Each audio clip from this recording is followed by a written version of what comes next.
Hello, welcome back to Foods and Entertainment for my next review. And this one is of a very popular and very wonderful film that people have been bugging me for years to review. And well, I didn't review it because I didn't have it in physical media until recently. And I finally got it. And also, my dad, when I set this projector in this projector screen up for the first time in this room, it was actually the first film I used. Now, I didn't have as good ambient lighting above and had to get creative and stuff because I didn't know how Gobi lighting worked at the time. This time it's different. I also went ahead and put a new lamp in the projector right there and reconfigured the projector correctly to where it don't have distortion on the screen. And that's what made this experience so much more better than what I've experienced with this movie. This is probably the best presentation of this film that I'm about to review I've ever seen. And that is of 2005's The Descent. It's on regular Blu-ray, so no need to watch it on 4K television or telly. You can watch it on the big 100-inch projector screen, which in my opinion is the only way to watch this movie because it just impresses the hell out of me every single time I watch it on this big ass screen. All right, I will be talking about the plot of the film, the world's opinion of the film, my opinion of the film, and I am going to be talking about my history with the film. I will be talking about the second movie a little bit. I don't really like the second movie because, in my opinion, the version of the movie that I prefer to watch, which is the version of the movie that I watched, is the original version of the movie. And there's a big difference between the original version of the film. And I'll get into that. Go ahead and give the film a ranking. So let's get on with it.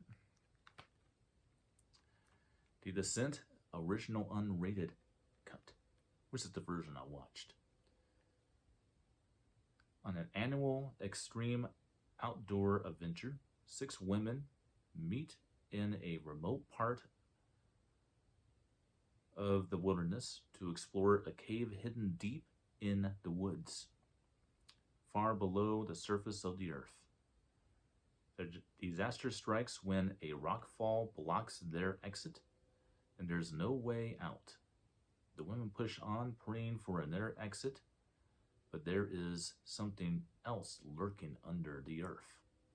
The friends are now prey, forced to unleash their most primal instincts in an all-out war against an unspeakable horror, an evil, one that attacks without warning again and again and again.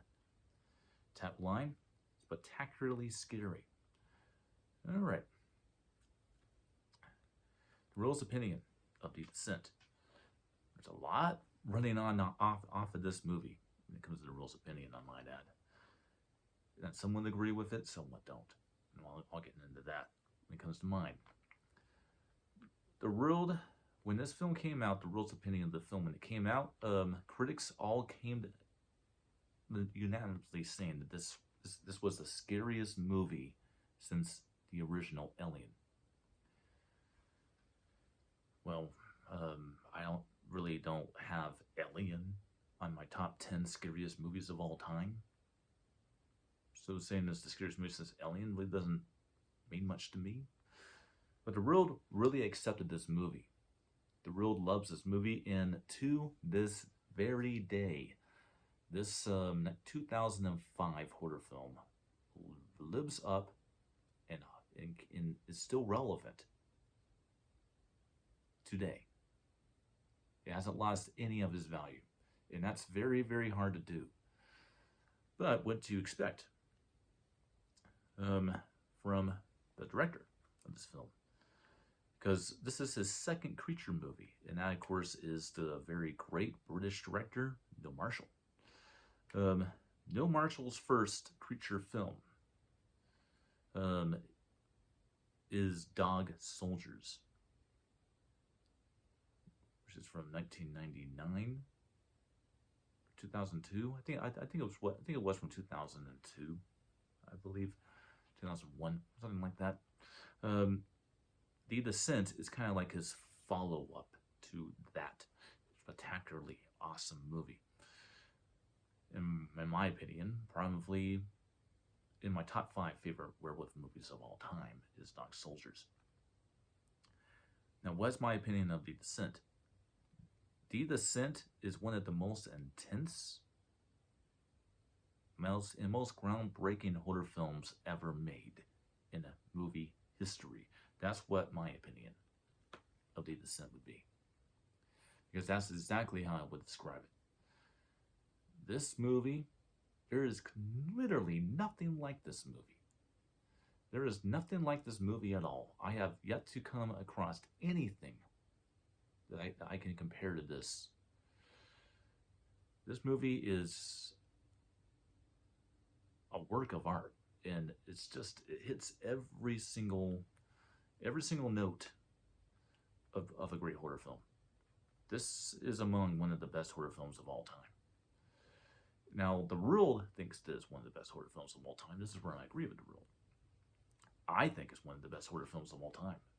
In fact, it wouldn't surprise me at all if I were to put 2005's The Descent from Neil Marshall in my top 20 best horror films of all time, if I made a tier list. Which I do intend on doing. I just don't have a working computer to do it with, and I would like to do it the right way. To have, stuff on the screen and stuff like that, which require me to actually use a real camera instead of using my phone. But I gotta tell you, this iPhone of mine really does have really good video.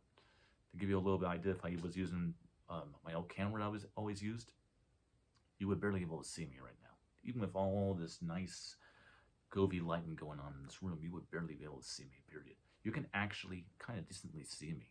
It's more moody, but you can see everything. So this camera on the phone is actually pretty spectacular, I would say. And it also allows me to upload these videos in very little time. When I was using the camera back in the day, before I started using this phone, it would take me hours to get one video put up. I'm going to have both of these videos put up in the next hour or less. It's pretty cool. All right, let's talk about my history with this movie.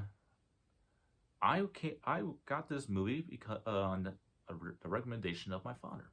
My dad said, "You gotta get this movie. You gotta get this movie. This is a one hell of a scary and awesome creature horror film. You gotta get this." And well, he was right, because like I said, this is probably one of the top 20 best horror films ever made. But also, to add to that, is one of the most original horror films ever made. My first experience with this movie was on DVD. And I watched it on one of the old, I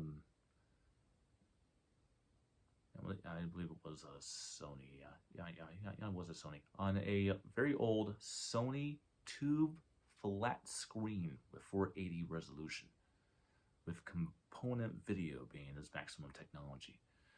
And one of those old Sony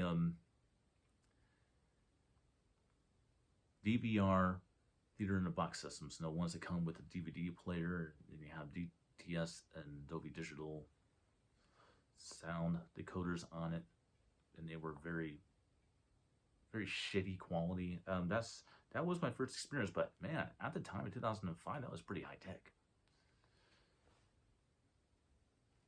When the Blu-ray came out, I didn't have anything quite spectacular as this to watch the movie on, even with the TV behind it. But it definitely did raise it up. The sound system was pretty close to what I have now, but it's definitely not the same. And this film has never disappointed. Its evolution is good, but if there's one movie that really needs a 4K release, it is this movie. I don't know what has taken so long for this movie to get 4K release. It needs it. Because, man, can you imagine what this would look like and sound like if you gave it Atmos? To give you a little bit of an idea, I watched this movie in 6.1 uncompressed PCM, and all the speakers are behind the screen. And I was hearing stuff I never heard before in this movie because of how well I calibrated the system. Because I calibrated it really well with a really awesome sound meter.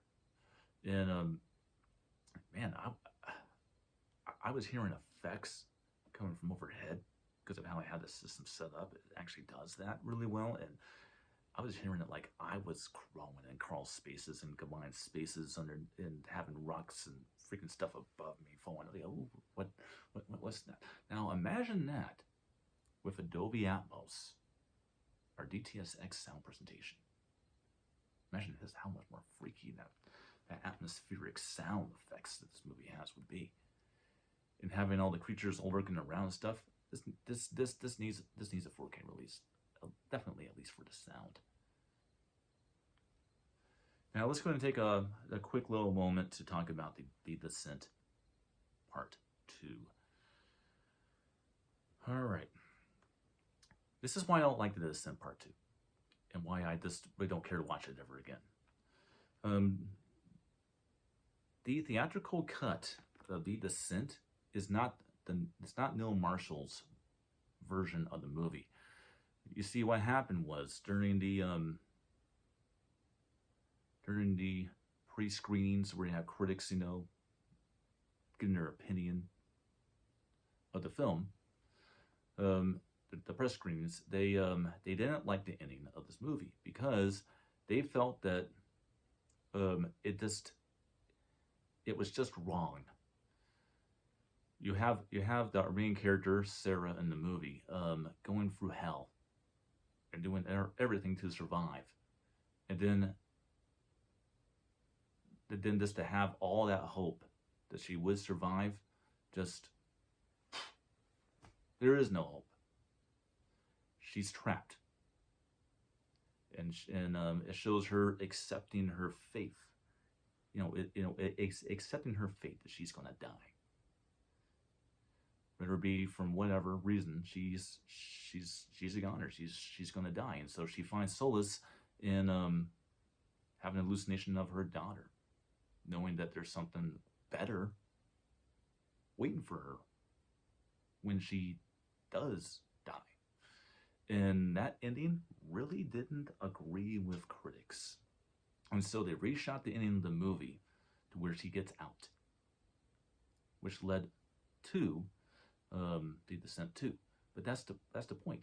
That was studio interference, in critics' opinion, that made that ending.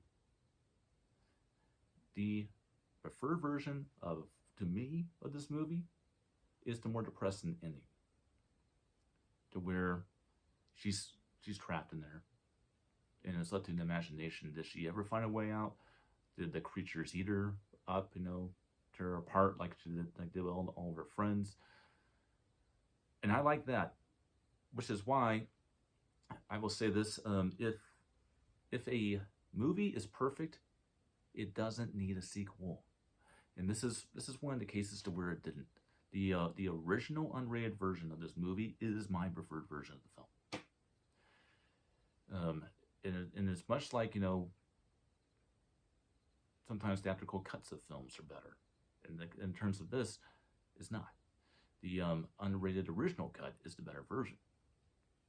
And if they would have just let Neil Marshall have his way, we would never have gotten a sequel.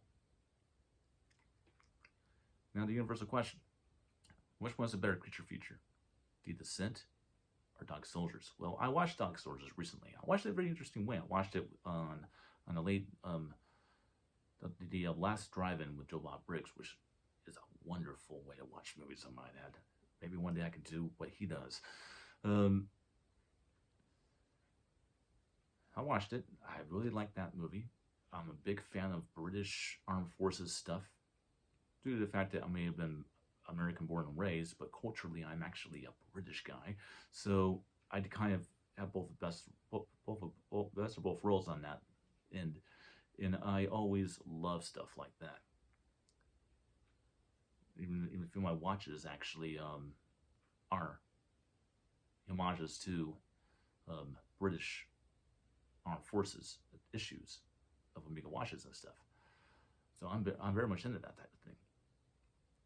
But as much as I like Dark Soldiers, this is Neil Marshall's best creature movie. It's The Descent, by far.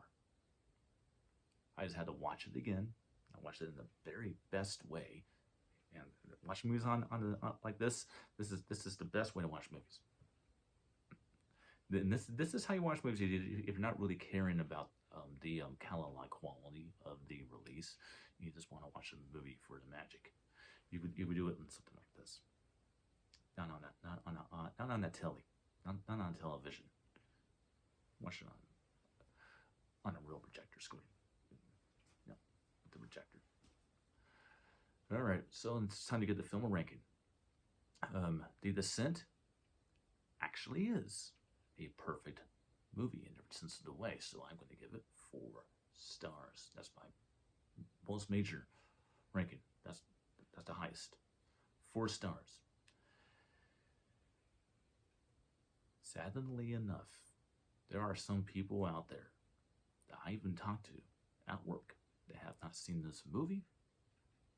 I don't know what is wrong with you. You need to see this movie. It is phenomenal.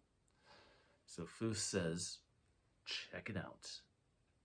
And I'll see you next time for another creature film. Let's haven't decided which one's going to be yet. There are a few left. And if it being September and October, we'll be around a lot more often. Trust me. And I'll see you next time.